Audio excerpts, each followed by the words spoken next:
What makes being married worth it? Wild sex.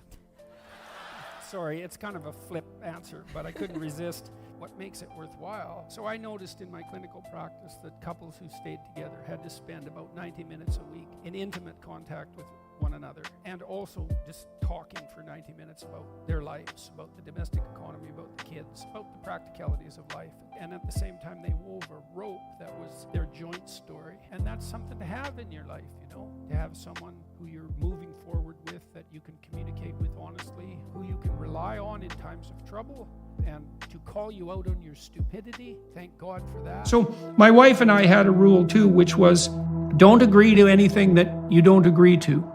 Because the last thing I wanted to hear 5 years down the road after we had embarked on a particular pathway was, well, I didn't really want to do that, but I just went along with it because I thought you wanted to. It's like, well, what am I supposed to do about that now? You know, that was 5 years ago, and we talked about it, and I didn't want you to agree because you thought it was easier to agree. I wanted a consensus. If we're going to talk about something that needs to be addressed now and that will be fixed in the future, we don't get to drag up the past.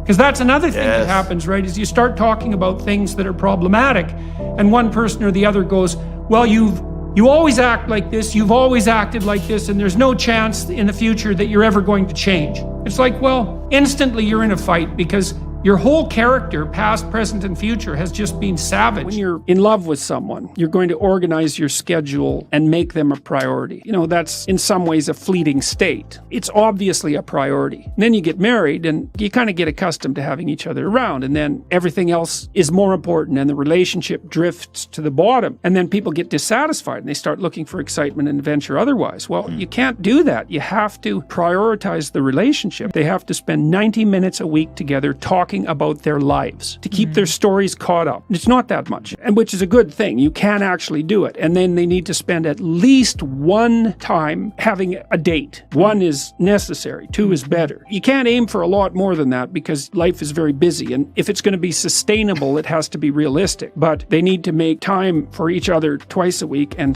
talk in a non-romantic way. And that keeps people tied to each other and updated. And so that's sort of your minimal commitment level if you don't want things to deteriorate. One of the things I often recommend to my clinical clients if they're having trouble with a family member is, number one, shut up. Don't tell them anything about yourself.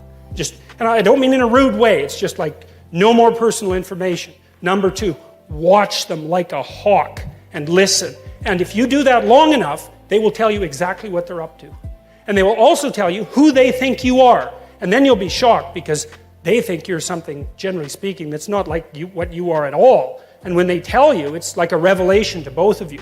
But attention is an unbelievably powerful force. And you see this in psychotherapy too, because a lot of what you do, and in any reparative relationship, is really pay attention to the other person. Pay attention and listen. And you would not believe what people will tell you or reveal to you if you watch them as if you want to know, instead of watching them so that you'll have your prejudices reinforced.